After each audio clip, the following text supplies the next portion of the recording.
In this episode, we'll discuss how to keep your most essential daily self-care routines from slipping away during the holidays. You've been told it's incurable, but here at Renegade Remission, we believe in rewriting the story. If you're facing a terminal or chronic illness, you are not alone. I'm Eleni Welch, certified nutritionist, and each week I share healing strategies and remission stories to help you take control of your health, feel better, and rediscover hope.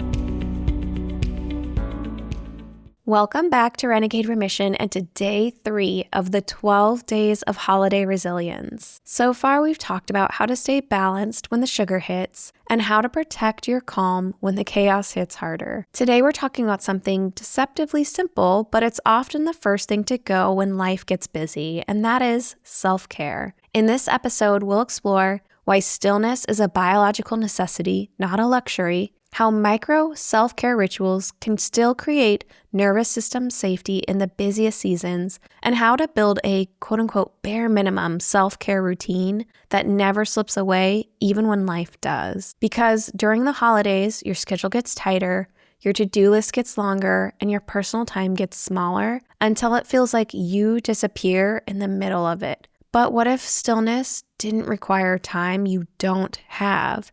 What if it only required presence? A few seconds of deliberate awareness that tells your body, I'm still here, I'm still safe. Stillness is not the absence of doing, it's the art of being present. Your body is always scanning your environment for cues of safety or danger. When you slow down, even for just a few deep breaths, your vagus nerve signals safety to your organs. Your heart rate slows, your digestion restarts, your immune system wakes up, your brain waves shift into calm, creative states. That one moment of pause literally tells your cells, you're safe now, you can heal. And research backs this up. Studies show that as little as 1 minute of intentional breathing or mindfulness can lower blood pressure, reduce inflammatory markers like interleukin-6, and increase heart rate variability, which is a key predictor of survival in chronic disease. This means that stillness isn't just a spiritual concept, it's a physiological switch.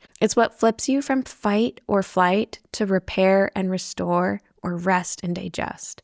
Let's talk about what to do when self-care slips away. If you've ever promised yourself you'd meditate every morning, only to abandon the plan after 2 weeks or even 2 days, you're not alone. When you're living with chronic or terminal illness, your energy is not consistent, and neither is your motivation. When the holidays roll around, family, travel, cooking, obligations, the routines you've built can easily collapse under the weight of being too busy. But here's the secret. Self-care isn't about time, it's about awareness. When you redefine self-care as small, repeatable cues of safety, you take it out of the category of optional luxury and place it into the category of daily medicine. Think of these micro rituals as healing punctuation marks throughout your day. They don't take time, they create time because they slow your perception of life long enough for your body to catch up. Here's a few examples you can start right now. The first is the 60-second check-in. When you wake up, before you check your phone, place a hand over your heart and ask, what do I need most today? You don't need a list, just look for one word, whether what comes up first is rest or ease or courage or gratitude. That word becomes your anchor to return to all day long. The second thing you can do is pause between tasks. Between every major task, whether it's closing your laptop, folding laundry, taking medication, stop for 3 breaths. This signals completion and gives your nervous system closure before switching gears. You can also try a healing beverage ritual. When you drink tea, a smoothie, or even water, take one slow sip and give it your full attention. Notice the temperature, taste, and sensation. Visualize what healing properties it has and what it's doing to regenerate and restore your body. It's actually not about the drink, it's about teaching your brain that nourishment is happening right now in this moment.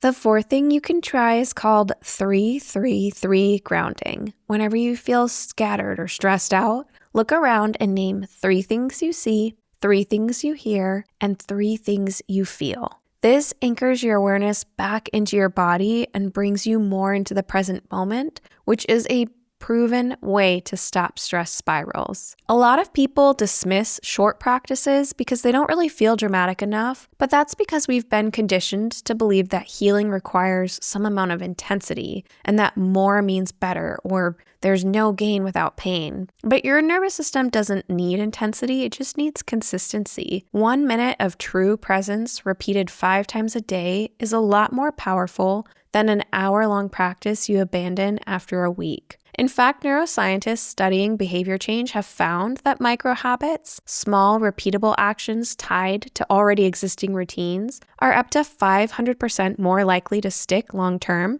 than large, effortful ones. So when you anchor stillness to what's already happening, whether it's brushing your teeth, waiting for the kettle of water to boil, sitting at a stoplight, it becomes automatic. You're no longer trying to find time, you're just reclaiming the moments that you already have. When you start to live this way with tiny rituals of awareness, you'll notice something subtle but profound. You'll start to feel more calm, more whole. Your body starts to feel more trustworthy. It trusts you and you trust it again. Your mind will become quieter, not because life is easier, but because you've stopped abandoning yourself in the rush. Stillness is not the absence of movement. It's about presence inside of the movement. It's remembering that even here in this chaos, I can choose peace. And that truly is one of the greatest gifts you can give yourself this season. So here's your reflection for today. What's one tiny moment I can reclaim for myself today? Maybe it's one deep breath before you answer the phone or an email.